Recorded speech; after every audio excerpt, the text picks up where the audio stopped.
गुरु जी की कोई किताब है, अभी दुष्प्राप्य है वो किताब, अस्वच्छ मन के उपद्रव। ये जितने भी गड़बड़ियां हो रही हैं संसार में, वो अस्वच्छ मन वाले युवा कर रहे हैं। तो यानी इनका मन अस्वच्छ ना बने, उनका मन स्वच्छ बना रहे, पवित्र बना रहे। हमारे गुरुजी ने क्या सोच के गायत्री माता का चेहरा 18 साल की लड़की का बनाया। एक 18 साल की लड़की का चेहरा है गायत्री माता का।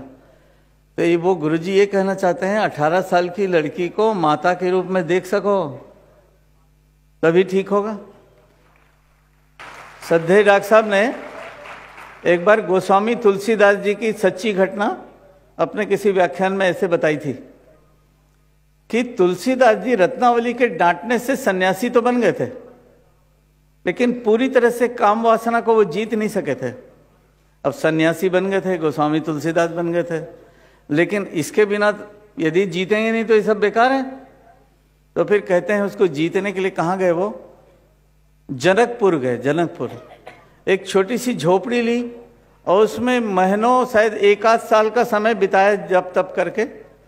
लेकिन वहाँ हर जाती हुई जवान लड़की में माता सीता को देखते थे। पानी भरने के लिए जाती हुई लड़की, अपने बच्चे को लेके जाती हुई लड़की, भोजन बनाती हुई कोई महिला, इस सब में माता जानकी के दर्शन किए उन्होंने। तब उनकी काम वासना समाप्त हुई। भाइयों और बहनों, युवाओं में क्रांति का मतलब ये सब परिवर्तन करना पड़ेगा। उसे वैसा बनाना पड़ेगा जैसे हनुमान जी ने बात कही है। उसे वैसा बनाना पड़ेगा जैसे स्वामी विवेकानंद चाहते थे। मुझे ऐसे युवा चाहिए जो जरूरत पड़ने पर मिट्टी गोड़ सकें, ज्ञान चर्चा के प्रसंग में बृहस्पति की तरह ज्ञान चर्चा कर सकें, और भगवान की चर्चा के प्रसंग आने पर गा सकें, नाच सकें और रो सकें। उन्हें ऐसे युवा चाहिए। मैंने बहुत पहले यहीं से प्रकाशित होती मुंबई से भारती नाम की पत्रिका, अब तो नहीं होती, पहले अब नवनीत बन गई है, पहले भारती। उसमें 50 साल पहले मैंने एक लेख पढ़ा था एक यूनिवर्सिटी के वाइस चांसलर के बारे में। वाइस चांसलर ने कॉन्वोकेशन में भाषण दिया, लेकिन भाषण शुरू करने से पहले उन्होंने प्रश्न पत्र बंटवा दिया। 3000 काली चौकोर टोपी, काला चोंगा लगा करके वो जो पास आउट हो चुके थे वो विद्यार्थी डिग्री लेने के लिए आए हुए थे। सन्नाटा खिंच गया पूरी सभा में, ये क्या हो रहा है, हमको प्रश्न पत्र क्यों दे रहे? तो फिर माइक में आके वीसी ने कहा, मैं उनका नाम भूल रहा हूं, उन्होंने कहा बच्चों घबराओ मत, ये प्रश्न पत्र तुम्हें अपने साथ ही ले जाना है। इसमें 20 प्रश्न हैं, लेकिन एक भी प्रश्न का उत्तर यदि ना में दिया तो तुम मेरी तरफ से फेल हो। ये सभी प्रश्नों का उत्तर हाँ में होना चाहिए। मैंने गजब की बात है, डिग्री तो वो देने वाले थे, लेकिन डिग्री के साथ एक प्रश्न पत्र बांटा और वो अपने साथ उत्तर पुस्तिका ले जानी है, यहाँ देना नहीं है भर के, आप ही अपने असेसमेंट करने वाले हो। तो मुझे 3 प्रश्न याद रह गए। वो 17 प्रश्नों के चक्कर में मैं पढ़ा हूँ कि वो बाकी और 17 प्रश्न भी भारतीय वाले कहीं से दे दें। पहला प्रश्न है, क्या तुम एकांत में तुम्हें बैठ करके किताब पढ़ना और बगीचे में जाके मिट्टी गोड़ना एक जैसा आनंददायक लगता है? यदि उत्तर हाँ में है तो आप पास हैं, और उत्तर ना में है तो आप फेल हैं।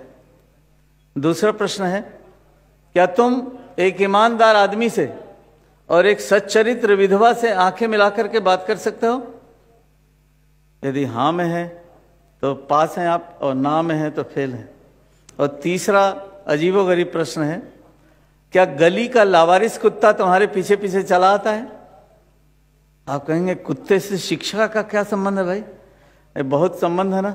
शिक्षित वही व्यक्ति है जो शिक्षा के कारण उसके भीतर सहानुभूति कूट कूट के भर गई हो, कुत्ता भी उस पर विश्वास करता हो कि ये मुझे दूध कारेगा नहीं। गाय भी उस पर विश्वास कर सके कि गाय सोचे कि ये मुझे जरूर रोटी डालेगा। भाइयों बहनों, 95 की बात है, मैं शांति कुंज में प्रज्ञा भवन के पास खड़ा था और एक क्या पंड्या नाम की लड़की है, अब उस समय 18-19 साल की रही होगी, वही काली भाई करते हुए मिली और उसने खुशखबरी में जैसे बच्चे उत्साहित होकर बताते हैं, उसने कहा, काली भाई मैंने पिछले 15 दिन में 9 यूरोपीय देशों की यात्रा की है अकेले। होटलों में रुकी हूँ, ट्यूब रेल से कहीं गई हूँ, कोई हवाई जहाज से गई हूँ, कहीं ट्रेन से गई हूँ, और मैं लौट गई 15 दिन में 9 देशों की यात्रा करके। मुझे आज तक याद है, हमारे देश की एक 19 साल की लड़की हमारे देश के 9 राज्यों को 15 दिन में घूम के अकेली वापस नहीं आ सकती। इस देश में जहाँ देवियों की पूजा होती है, जहाँ सर्वाधिक मंदिर होंगे शायद विश्व के, जितना कुछ, तो विवेकानंद के शब्दों में एक गाली है, हमारे देश के लोग पाखंडी हैं, जैसा बोलते हैं वैसा करते नहीं हैं, जैसा जो मन में सोचते हैं वैसा बाद में काम में नहीं करते। भाइयों बहनों, आज भी मुझे 95 की उसकी बात याद है। हमारे देश के युवाओं के मन को स्वच्छ करना पड़ेगा, पवित्र बनाना पड़ेगा, तो वो करेंगे फिर क्रांति।